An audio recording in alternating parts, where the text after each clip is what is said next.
Hello दोस्तों, कैसे हो आप सब। आशा करता हूँ कि सब अच्छे होंगे। तो चलिए आइए शुरू करते हैं आज की क्लास। और इस क्लास में हम यूटेट सितंबर 2023 के लिए पेपर 2 सामाजिक विज्ञान से दोस्तों एनसीईआरटी फिल्टर सीरीज का मॉक टेस्ट नंबर 13 करने वाले हैं। तो चलिए शुरू करते हैं दोस्तों क्लास को। तो साथियों, अगर हम बात करें कि इस क्लास में हम क्या करने वाले हैं, तो क्लास 7th की एनसीईआरटी से ज्योग्राफी का चैप्टर नंबर 7 और चैप्टर नंबर 8 के क्वेश्चन आंसर को करने वाले हैं। तो चलिए शुरू करते हैं दोस्तों क्लास को। तो दोस्तों, क्लास को शुरू करने से पहले अगर आप हमारे सारथी कोचिंग सेंटर में पहली बार हो तो चैनल को सब्सक्राइब और वीडियो को लाइक करना ना भूलें। तो दोस्तों, आज के लिए जो पहला प्रश्न है, प्रश्न नंबर 35। इससे पहले के 34 प्रश्न हम पिछली कक्षाओं में कर चुके हैं। अगर आपने अभी तक उन क्लासों को नहीं देखा है तो उनको भी जरूर जाकर देख सकते हैं। तो चलिए शुरू करते हैं दोस्तों। महासागरीय जलधाराओं के संबंध में सत्य कथन की पहचान करें। तो पहला कथन दिया गया हमें कि महासागरीय धाराएं गर्म या ठंडी हो सकती है, कि महासागरीय जो जलधाराएं हैं वो ठंडी और गर्म दोनों प्रकार की हो सकती है। और बी है साथियों कि गर्म महासागरीय धाराएं भूमध्य रेखा के निकट उत्पन्न होती है एवं ध्रुवों की ओर प्रवाहित होती है। और सी है साथियों, ठंडी धाराएं ध्रुवों या उच्च अक्षांशों से उष्णकटिबंधीय या निम्न अक्षांशों की ओर प्रवाहित होती है। और डी है साथियों कि लैब्राडोर महासागरीय धाराएं क्या है, शीत जलधाराएं हैं, जबकि गल्फ स्ट्रीम गर्म जलधाराएं होती हैं। और ई है साथियों कि जिस स्थान पर गर्म एवं शीत जलधाराएं मिलती है वह स्थान विश्व भर में मत्स्य क्षेत्र माना जाता है। सर्वोत्तम मत्स्य क्षेत्र का मतलब वहाँ पे सर्वाधिक मात्रा में मछली पाई जाती है। तो साथियों, अगर हम बात करते हैं इस प्रश्न के सही जवाब की, तो इस प्रश्न का सही उत्तर हो जाएगा ऑप्शन नंबर 4। सही उत्तर हो जाएगा कि ए बी सी डी और ई पांचों के पांचों कथन सत्य है। तो चलिए दोस्तों समझते हैं इसको चित्र में।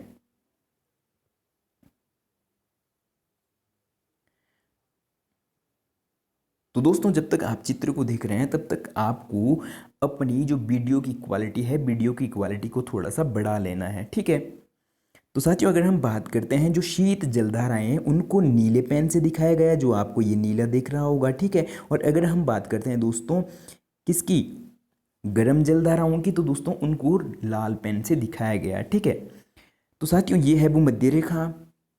तो हमें प्रश्न सबसे पहला कथन दिया गया था कि जो जलधाराएं हैं, जलधाराएं ठंडी और गर्म दोनों प्रकार की होती है, तो बिल्कुल सही बात थी। और अगला था दोस्तों कि जो गर्म जलधाराएं हैं ये कहाँ, भूमध्य रेखा की ओर उत्पन्न होती है और यहाँ से ये क्या, ध्रुवों की ओर क्या होती है, प्रवाहित होती है, इस प्रकार से, ठीक है। और दोस्तों अगला दिया गया था कि जो शीत जलधाराएं हैं वो ध्रुवों की ओर क्या होती है, उत्पन्न होती है। और वहाँ से दोस्तों उच्च अक्षांशों से निम्न अक्षांशों की ओर क्या होती है, प्रवाहित होती है। ये आप देख पा रहे होंगे और ऊपर से भी आप देख पा रहे होंगे, ये कहाँ, निम्न अक्षांशों की ओर प्रवाहित हो रही है। और अगला था साथियों कि गल्फ स्ट्रीम क्या है, गर्म जलधारा है, आप देख पा रहे होंगे, इसको क्या है, रेड पेन से दिखाया गया है। और वहीं लैब्राडोर दोस्तों कैसी है, शीत जलधारा है, ठीक है। और जहाँ पे दोस्तों शीत जलधारा और गर्म जलधारा मिलती है वहाँ पे दोस्तों सर्वाधिक मात्रा में मछलियाँ पाई जाती है। अब बात आती है कि कहाँ कहाँ मिलती है, तो दोस्तों ये वाला हो जाएगा, ये शीत जलधारा है और ये गर्म जलधारा है। तो दोस्तों ये कहाँ पे मिल रही है, इस स्थान पर मिल रही है। और ये कौन सा स्थान है दोस्तों, उत्तर अमेरिका का पूर्वी क्षेत्र, ठीक है। और अगला है दोस्तों ये आसियु, ये भी क्या है, शीत जलधारा है। और अगली दोस्तों यूरेशिया, ये गर्म जलधारा है। और ये कहाँ पे मिल रही है दोस्तों, जापान के पास मिल रही है, ठीक है। तो यहाँ पे दोस्तों क्या है, सर्वाधिक मात्रा में मछली पाई जाती है, ठीक है। तो चलिए बढ़ते हैं दोस्तों अगले प्रश्न की ओर। और मैं आशा करता हूँ कि ये प्रश्न आपको अच्छे से समझ में आ गया होगा। अगला जो दोस्तों प्रश्न है, प्रश्न नंबर 36। तो साथियों प्रश्न है कि सही मिलान करें। हमें क्या करना है, सही मिलान करना है।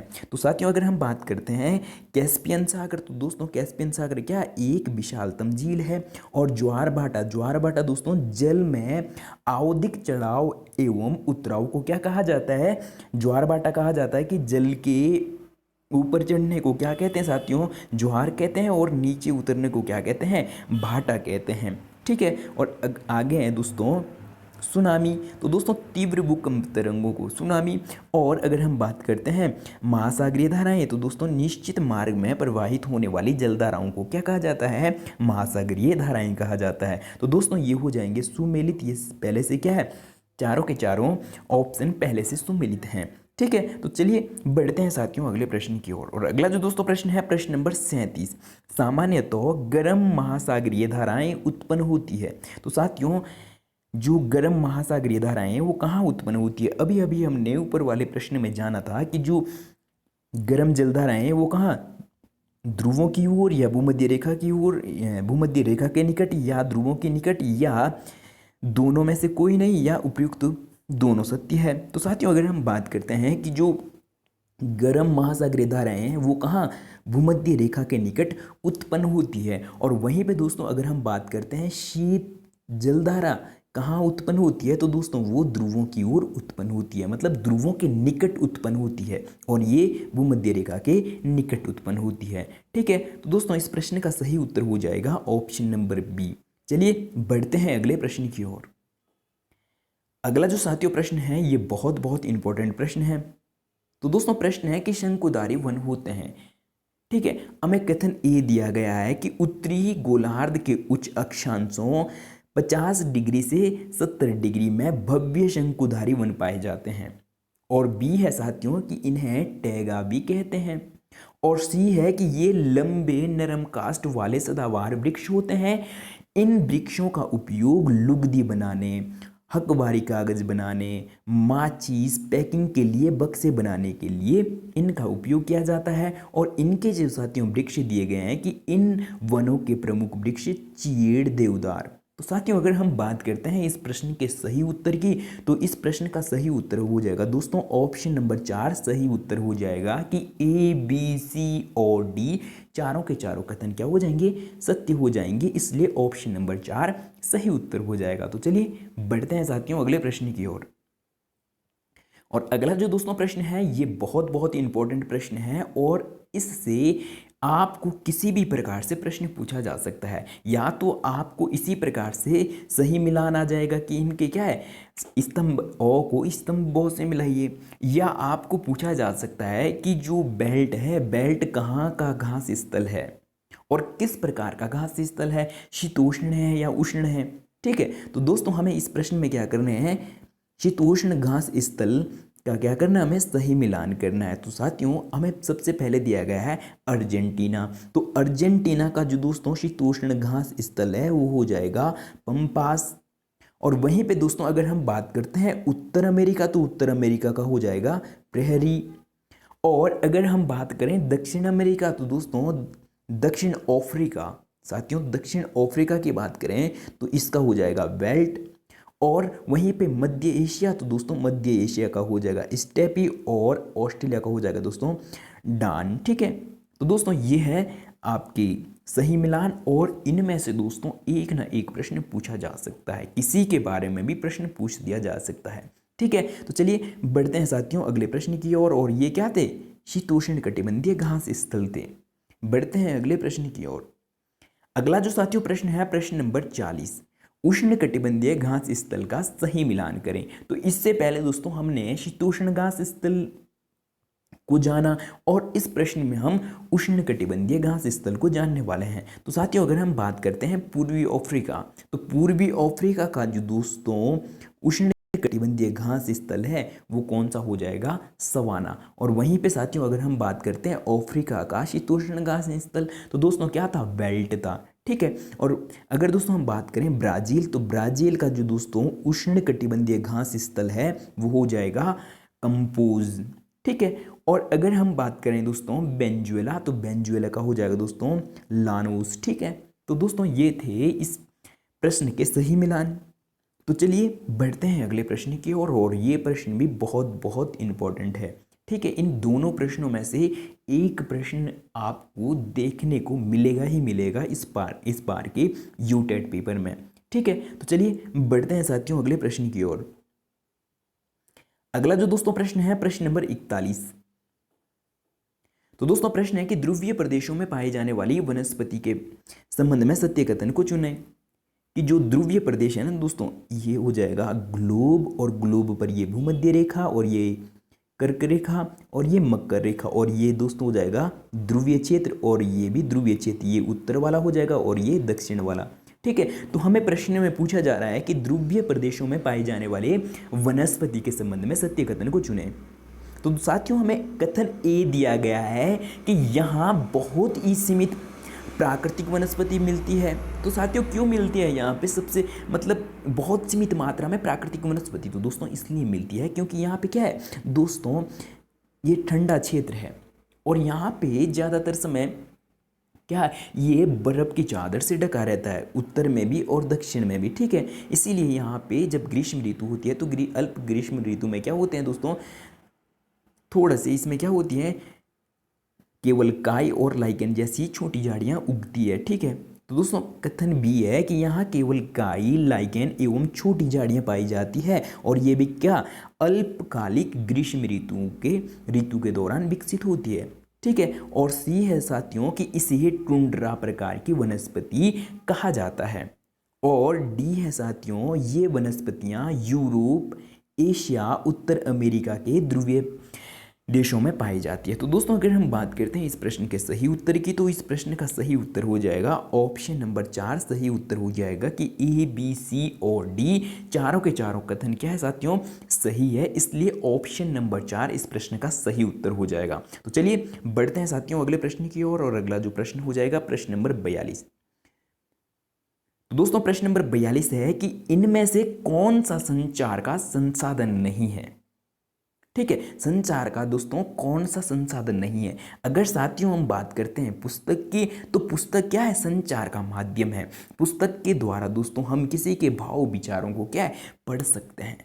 ठीक है, और रेडियो भी दोस्तों संचार का माध्यम है, और टेलीफोन भी साथियों संचार का माध्यम है। लेकिन दोस्तों मेज, ठीक है, टेबल क्या नहीं है, संचार का माध्यम नहीं है। और हमें पूछा गया था कि कौन सा नहीं है, तो दोस्तों ऑप्शन नंबर सी इस प्रश्न का सही उत्तर हो जाएगा। तो चलिए बढ़ते हैं अगले प्रश्न की ओर। अगला जो दोस्तों प्रश्न है प्रश्न नंबर 43, इनमें से कौन सा सड़क का भूमिगत निर्माण है। तो साथियों हमें दिया गया है फ्लाईओवर, एक्सप्रेसवे और सबवे, और इनमें से कोई नहीं।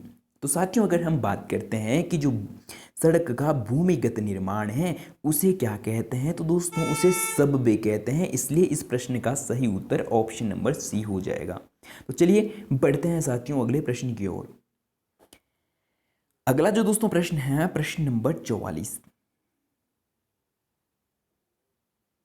तो दोस्तों प्रश्न है कि निम्नलिखित स्तंभों को मिलाकर सही जोड़े बनाइए। तो सबसे पहले हमें दिया गया है इंटरनेट। तो दोस्तों इंटरनेट क्या है, एक संचार का साधन है। ठीक है, और वहीं पे अगर हम बात करें साथियों नहर मार्ग, तो दोस्तों नहर मार्ग क्या हो जाएगा, अंतर्देशीय जलमार्ग हो जाएगा। और अगला है साथियों नगरीय क्षेत्र। तो दोस्तों नगरीय क्षेत्र कौन सा होने वाला है, तो नगरीय क्षेत्र में आ जाएगा साथियों कि आसपास के घर वाले, या नगरीय क्षेत्र में आ जाएगा दोस्तों ऑप्शन नंबर 4। और अगर हम बात करते हैं सघन बस्ती, तो दोस्तों सघन बस्ती में क्या होते हैं, आपस में निर्मित घर वाले, मतलब जो घर होते हैं घर बहुत पास पास होते हैं। और साथियों अगर हम बात करते हैं सिल्ट पर मकान, तो दोस्तों सिल्ट पर मकान जहाँ पे वर्षा ऋतु में बहुत अधिक बारिश होती है और बारिश का पानी क्या हो जाता है, जमा हो जाता है। ऐसे स्थानों पर साथियों बांझ पर क्या है, मकान बनाए जाते हैं। जैसे आप यहाँ पे चित्र में देख पा रहे होंगे कि ये मकान किस पे, बांझ पे बनाए गए हैं। ठीक है, और एक ये चित्र देख पा रहे होंगे आप, तो ये मकान कैसे, बांझ की लकड़ियों पर बनाए गए हैं। जब यहाँ पे वर्षा होती है, वर्षा ऋतु में जल क्या हो जाता है, एकत्रित हो जाता है, और वो जल घर में ना आकर आए। ठीक है, इसलिए बांझ के ऊपर घर बनाए जाते हैं। तो दोस्तों इसे क्या कहा जाता है, सिल्ट पर मकान कहा जाता है। ठीक है, तो चलिए दोस्तों बढ़ते हैं अगले प्रश्न की ओर, और अगला जो साथियों प्रश्न हो जाएगा ये प्रश्न नंबर 45। तो साथियों प्रश्न नंबर 45 है कि अमेजन बेसिन के संबंध में असत्य कथन की पहचान करें। तो हमें क्या करना है, जो अमेजन नदी बेसिन है उसके संबंध में हमें क्या करना है, असत्य कथन की पहचान करनी है। तो कथन ए दिया गया है कि अमेजन बेसिन उष्णकटिबंधीय प्रदेश कर्क रेखा और मकर रेखा के मध्य स्थित है। ठीक है। और बी है कि अमेजन नदी में बहुत सारी सहायक नदियां मिलकर अमेजन बेसिन का निर्माण करती है। और सी है साथियों कि यह नदी बेसिन ब्राज़ील के भागों, तो दोस्तों ब्राज़ील के बड़े भागों, और अगर हम बात करते हैं बोलीविया, इक्वाडोर, कोलंबिया और वेनेजुएला, इनके छोटे भागों से अपवाहित होती है। और अगला है साथियों ऑप्शन नंबर डी है कि अमेजन बेसिन अफ्रीका महाद्वीप में बहती है। तो साथियों हमें क्या करना था, अमेजन बेसिन के संबंध में असत्य कथन की पहचान करनी थी। तो दोस्तों अगर हम बात करते हैं ऑप्शन नंबर डी गलत हो जाएगा। क्यों? क्योंकि दोस्तों अमेजन बेसिन अफ्रीका महाद्वीप में नहीं, ये दक्षिण अमेरिका महाद्वीप में बहती है। ठीक है। तो दोस्तों इसीलिए ऑप्शन नंबर डी गलत हो जाएगा। और हमें प्रश्न में गलत पूछा था, इसीलिए गलत ही दोस्तों यहाँ पे सही उत्तर हो जाएगा। तो चलिए बढ़ते हैं दोस्तों अगले प्रश्न की ओर। अगला जो दोस्तों प्रश्न है बहुत बहुत इंपॉर्टेंट है कि ब्रोमीलाइड इस संबंध में या ब्रोमीलाइड के संबंध में क्या करना, हमें सत्य कथन को चुनना है। तो साथियों कथन ए दिया गया है कि ब्रोमीलाइड एक विशेष प्रकार का पौधा है। और बी है साथियों जो अपने पत्तियों में जल को संचित करता है। संचित का मतलब है दोस्तों जल को क्या करता है, एकत्रित करता है। ठीक है। और सी है साथियों कि मेंढक जैसे प्राणी इन जल के पॉकेट का उपयोग अंडा देने के लिए करते हैं। तो साथियों हमें ब्रोमीलाइड के संबंध में सत्य कथन की पहचान करनी है। तो अगर हम बात करते हैं इस प्रश्न के सही उत्तर की, तो दोस्तों ऑप्शन नंबर 3 इस प्रश्न का सही जवाब हो जाएगा कि ए बी सी तीनों के तीनों कथन सत्य है। तो दोस्तों ये बहुत इंपॉर्टेंट प्रश्न है और ये सी टेट और यू टेट में दोनों में पूछा गया है। ठीक है। तो ब्रोमीलाइड क्या है दोस्तों, एक विशेष प्रकार का पौधा है और ये अपने पत्तियों में क्या करता है, जल को संचित करता है। और उस जल का प्रयोग मेंढक किसके पॉकेट के रूप में दोस्तों अंडा देने के लिए करते हैं। ठीक है। तो चलिए बढ़ते हैं साथियों अगले प्रश्न की ओर। अगला जो दोस्तों प्रश्न है प्रश्न नंबर 47। तो साथियों प्रश्न है कि टूकन क्या है। टूकन एक पक्षी है या पशु है या फसल है या इनमें से कोई नहीं। तो साथियों अगर हम बात करते हैं कि टूकन क्या है, तो टूकन साथियों एक प्रकार की क्या है, पक्षी है। आइए देखते हैं इसको चित्र में। ठीक है। तो दोस्तों ये वाली पक्षी जो है इसी का नाम क्या है, टूकन है। और इसका जो दोस्तों सिर है, सिर कैसे होता है, पीले रंग का होता है। और बाकी जो इसके पंख है, पंख कैसे, काले रंग के होते हैं। और फिर जो पूंछ है, पूंछ हल्की सी क्या, सफ़ेद रंग की होती है। तो चलिए बढ़ते हैं साथियों अगले प्रश्न की ओर। और अगला जो साथियों प्रश्न होने वाला है ये आज के लिए अंतिम प्रश्न होने वाला है। तो दोस्तों अंतिम प्रश्न को करने से पहले अगर आप हमारे सारथी कोचिंग सेंटर में पहली बार हो तो चैनल को सब्सक्राइब, वीडियो को लाइक और साथ में दोस्तों वीडियो को ज़्यादा से ज़्यादा अपने साथियों तक शेयर करना ना भूलें। जिनका इस बार यूटेट का पेपर है उन तक इस वीडियो को शेयर करना ना भूलें। ठीक है। तो साथियों प्रश्न नंबर 48 है कि अमेजन बेसिन को लोगों के जीवन, जो दोस्तों अमेजन बेसिन के लोग हैं उनके जीवन के संबंध में हमें क्या करना है, सत्य कथन का चुनाव करना है या सत्य कथन को चुनना है। ठीक है। तो साथियों कथन ए है कि यहाँ के पुरुष शिकार करते हैं, कि जो अमेजन बेसिन है, अमेजन बेसिन के जो दोस्तों पुरुष हैं वो क्या करते हैं, शिकार करते हैं तथा नदियों में मछलियां पकड़ते हैं। ठीक है। और बी है जबकि महिलाएं फसलों का ध्यान रखती है और वे मुख्यतः टोपिका, टेपियोका और अनानास एवं शकरकंद उगाते हैं। ठीक है। और सी है साथियों कि यहाँ के लोग कर्तन एवं दहन कृषि पद्धति का उपयोग करते हैं। और अगला है साथियों डी है कि इनका मुख्य आहार मैनियोक जैसे जिसे कवासा कहते हैं। तो साथियों अगर हम बात करते हैं कि ये जो यहाँ के पुरुष हैं वो क्या करते हैं, शिकार करते हैं और नदियों में मछलियाँ पकड़ते हैं, तो बिल्कुल सही बात है।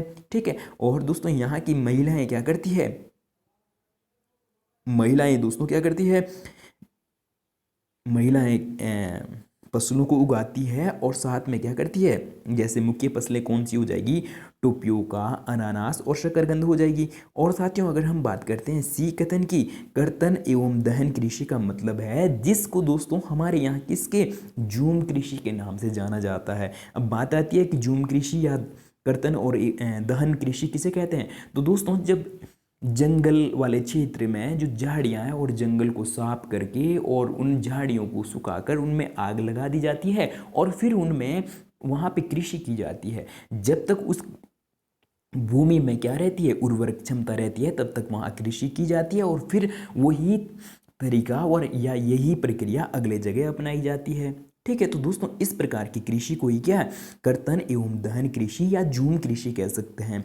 ठीक है, और डी है साथियों कि इनका मुख्य आहार मैनियोक या इसे इसे ही दोस्तों क्या कहते हैं, कवासा कहते हैं। तो दोस्तों मैनियाक जिस प्रकार से हमारे यहाँ आलू क्या होता है, जमीन के अंदर होता है, उसी प्रकार से मैनियोक भी दोस्तों किसके, जमीन के अंदर पाया जाता है। तो दोस्तों अगर हम बात करते हैं इस प्रश्न के सही उत्तर की, तो इस प्रश्न का जो दोस्तों सही उत्तर हो जाएगा वो हो जाएगा ए, बी और सी, डी, तीनों के चारों कथन सत्य है, इसलिए इस प्रश्न का सही उत्तर ऑप्शन नंबर 3 हो जाएगा। तो दोस्तों ये थी आज की क्लास। आप कमेंट करके ज़रूर बताएं कि आपको क्लास कैसी लगी और वीडियो को दोस्तों ज़्यादा से ज़्यादा शेयर करना ना भूलें। तो चलिए दोस्तों आज के लिए इतना ही। वीडियो में पूरा बने रहने के लिए बहुत बहुत धन्यवाद। मिलते हैं जल्दी ही इस प्रकार की नेक्स्ट वीडियो में।